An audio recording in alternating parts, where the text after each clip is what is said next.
Digital প্রশাসনকে আরো বেশি মজবুত করার লক্ষ্যে ভারত সরকারের পাশাপাশি ত্রিপুরা সরকার উদ্যোগ গ্রহণ করেছে। ইতিমধ্যে বেশ কয়েকটি পদক্ষেপ নেওয়া হয়েছে সরকারের তরফে।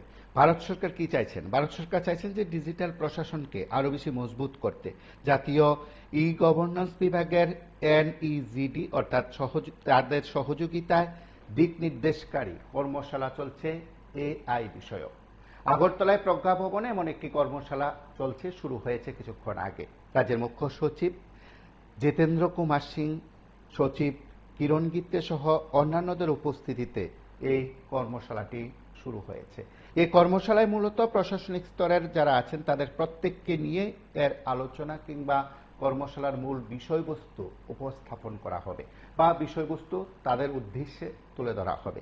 যে প্রেক্ষাপটে কর্মশালা, সেই প্রেক্ষাপট ইতিমধ্যে আপনাদের কাছে প্রায় পরিষ্কার হয়ে গেছে যে সুশাসনের জন্য যে AI কিংবা বুদ্ধিমত্তার কথা বলা হয়, কৃত্রিম বুদ্ধিমত্তার কথা বলা হয়, সেখানে সত্যি অর্থে প্রশাসনিক স্তরের আধিকারিকদের মধ্যে কতটা তার প্রয়োগ করা সম্ভব এবং প্রয়োগ করা সম্ভব এটা ভেবে এই কর্মশালার আয়োজন যখন করা হচ্ছে, তখন রাজ্যের তথ্য প্রযুক্তি দপ্তর থেকে যে বার্তা দেওয়ার চেষ্টা করা হচ্ছে সেটা হচ্ছে এই যে এই সময়ের মধ্যে এই ডিজিটাল যে প্রশাসনিক ব্যবস্থাপনা তাকে আরো বেশি বেশি করে প্রয়োগ করা এবং এই সময়ের মধ্যে কৃত্রিম বুদ্ধিমত্তা বা আমরা যে সংক্ষেপে AI বলি, ঠিক তার প্রভাব খাটানো কতটা প্রাসঙ্গিক, গুরুত্বপূর্ণ। সেদিক থেকে আজকের এই কর্মশালা অবশ্যই গুরুত্বপূর্ণ। সুশাসনের জন্য কৃত্রিম বুদ্ধিমত্তা, স্বচ্ছতা, দক্ষতা, প্রভাব বৃদ্ধির প্রেক্ষাপট নিয়ে এই কর্মশালায় মুখ্য সচিব সহ অন্যান্যরা উপস্থিত ছিলেন। প্রযুক্তি বিভাগে, তথ্য প্রযুক্তি বিভাগের সচিব কিরণ গিত্তে সহ অন্যান্যদের উপস্থিতিতে এই কর্মশালায় প্রশাসনিক স্তরের পদস্থ আধিকারিকরা, বিভিন্ন দপ্তরের প্রধান, সর্বোচ্চ স্তরের যে আধিকারিক তারা সেখানে উপস্থিত ছিলেন এই কর্মশালায়। এবং এই কর্মশালা থেকে মুখ্য সচিব জিতেন্দ্র কুমার সিনহা এবং দপ্তরের সচিব কিরণ গিত্তের বক্তব্যের আমরা অংশবিশেষ শুনব। धन्यवाद देना चाहता हूं कि आज उन्होंने इस बहुत ही महत्वपूर्ण वर्कशॉप को ऑर्गेनाइज किया है और इस वर्कशॉप का क्या परिप्रेक्ष्य रहा है सेक्रेटरी IT किरण गित्ते साहब ने बता दिया है और यह महत्वपूर्ण क्यों है। जैसा कि उन्होंने बताया कि यदि हम त्रिपुरा की बात करें तो निश्चित रूप से हम लोग बहुत सारे मामलों में किसी न किसी रूप से कंस्ट्रेंड रहते हैं, या तो फिजिकल डिस्टेंस हो, लैंड रिसोर्सेज की कमी हो या अन्य सुविधाओं का अभाव हो। और यही डिजिटल जो टूल्स है, यही एक माध्यम है जिनसे हम दुनिया की दौड़ में सभी लोगों के साथ हो सकते हैं और बहुत से मामलों में हम अधिकतर लोगों से आगे बढ़ सकते हैं।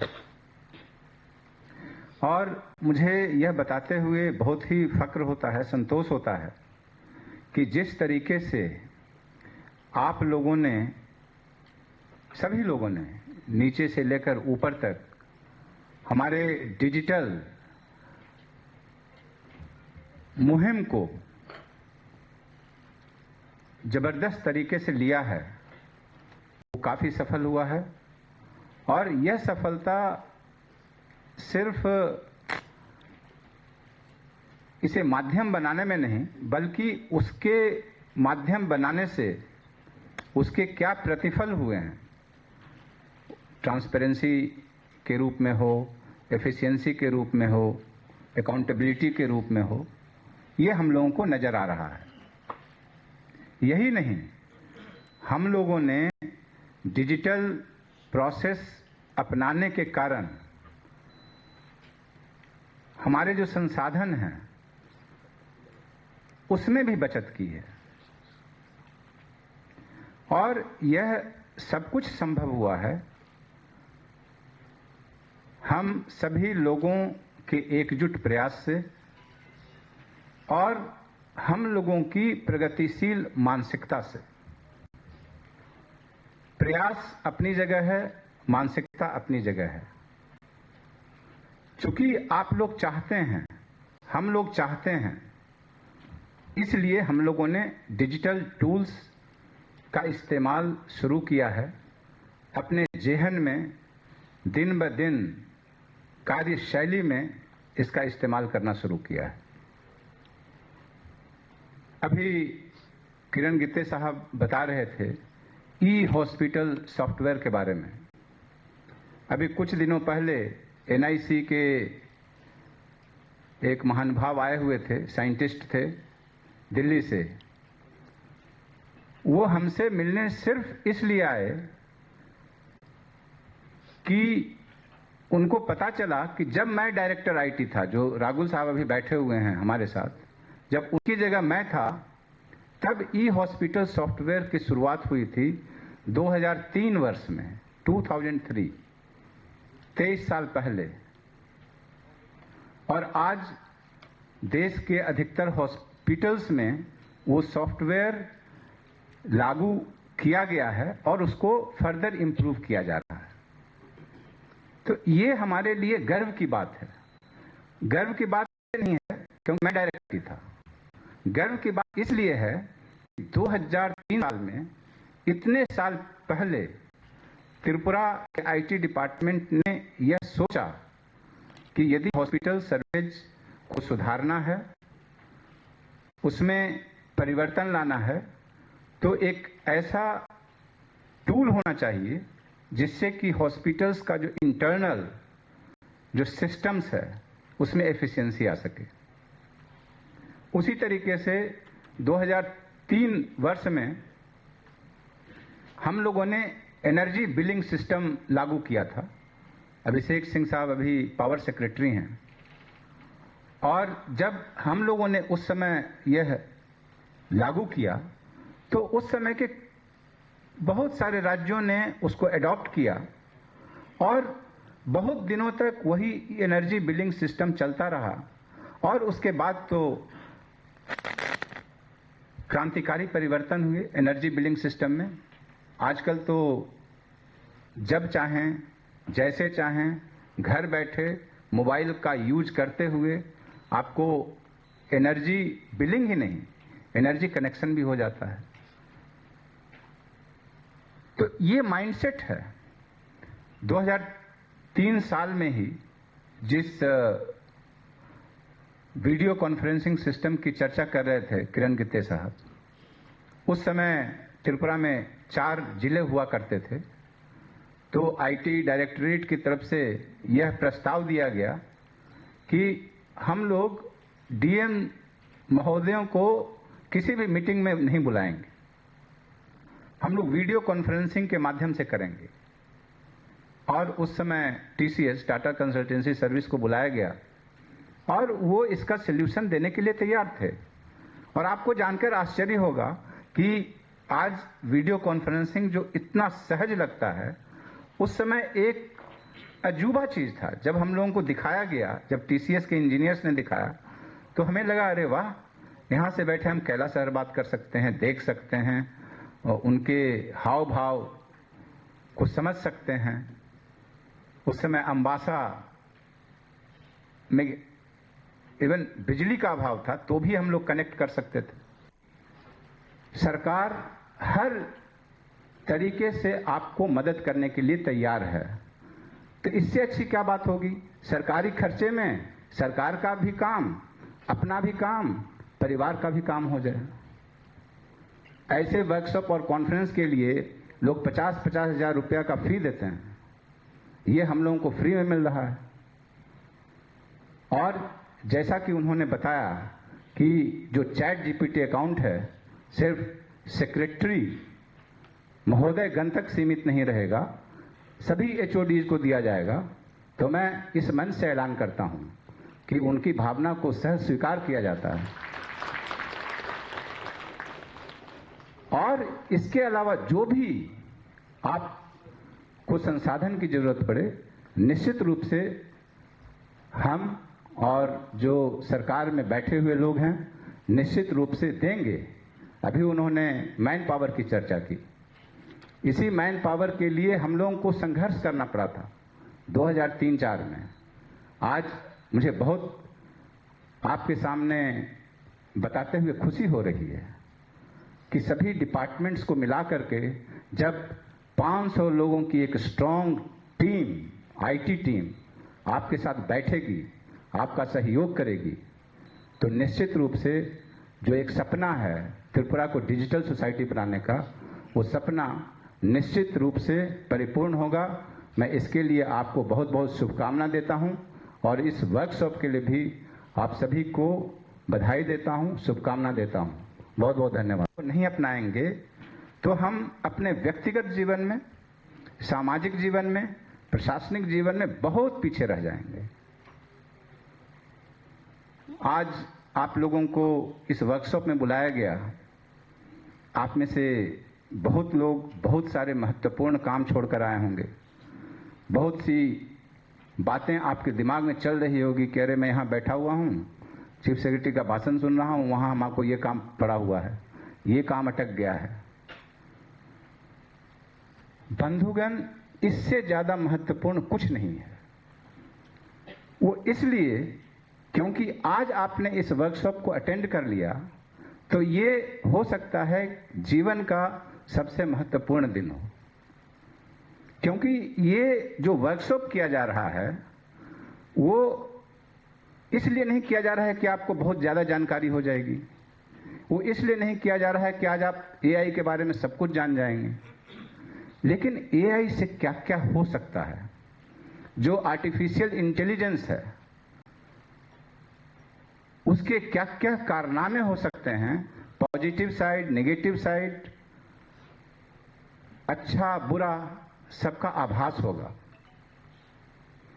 और सरकारी जो नौकरी है उससे तो आप रिटायर हो जाएंगे, लेकिन आपकी उम्र तो लंबी है।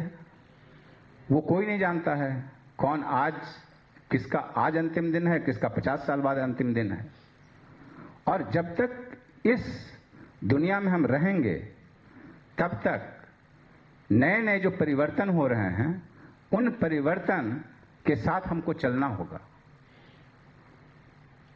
और मुझे पूरा विश्वास है कि जिस तरीके से हम लोगों ने अपने प्रशासनिक क्षेत्र में जितने we are going to fire, service permission, electricity, water, sewerage. Now we are building a common platform for the constructions. So these will create interlinkage of databases, interlinkage of software systems, and we will be able to generate a big data. So unless and until you have got a big data, AI tools will not work. So now that we have come to a stage where 3 stages are already now done in our state. So when we are talking with the NEGD in the Ministry of Electronics and IT in Government of India, they assessed our readiness.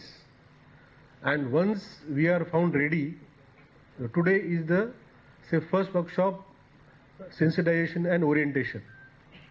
So today after the inaugural session we will have technical sessions.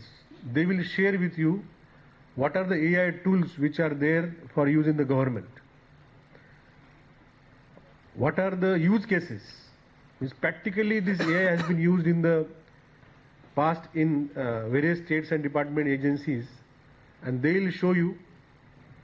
So after this we will organize department-wise hands-on training for these AI tools in the IT department Smart Training Center.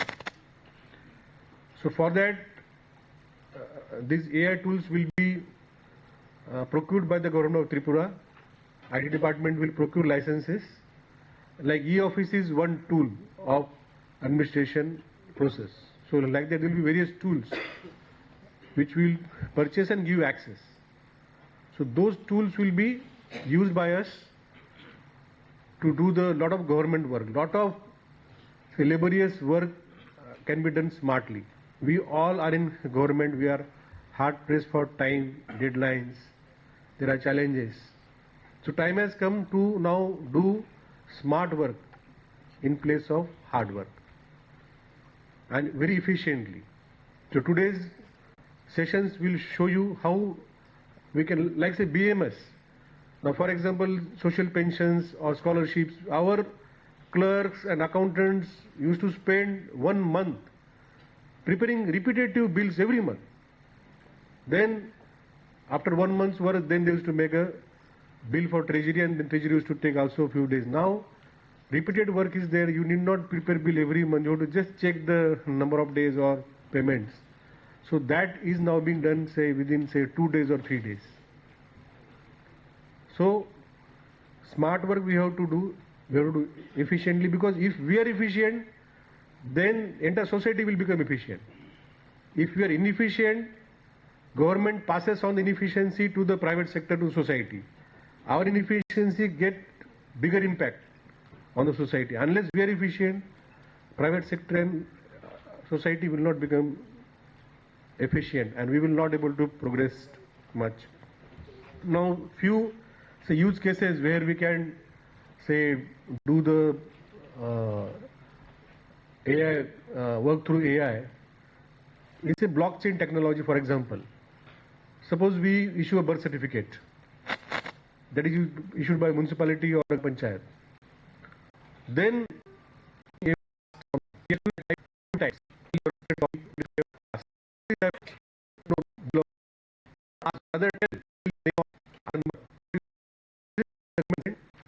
will be say issued only once, and no citizen to do any certificate anywhere because it's already with the government. So blockchain will link. We will know the life cycle of that birth certificate. कितना कहाँ लगता है, school में लगता है, आंगनवाड़ी में लगता है, बोर्ड एग्जाम के लिए लगता है, एम्प्लॉयमेंट के लिए लगता है. Every time we know the places where it is needed, then we will give them access. So this is one. Second, you know that AI powered chatbot. আপনারা শুনলেন সেখানে মুখ্য সচিব, দপ্তরের সচিবের বক্তব্য। তার পাশাপাশি এই কর্মশালা চলছে এখনো, এবং এই কর্মশালা থেকে মূলত এআইয়ের বার্তা যেমন দেওয়া হচ্ছে, ডিজিটাল প্রশাসনকে আরো বেশি মজবুত করার উপর প্রত্যেকে গুরুত্ব দিচ্ছে। আগামী দিনে এর প্রভাব নিশ্চয়ই সাধারণ মানুষের কাজকর্মের উপর পড়বে। কাজকর্মকে আরো বেশি সহজলভ্য করার ক্ষেত্রে গুরুত্বপূর্ণ ভূমিকা নেবে প্রশাসনের এই উদ্যোগ বলে সংশ্লিষ্টরা মনে করছেন। আপনারা দেখতে থাকুন PB24।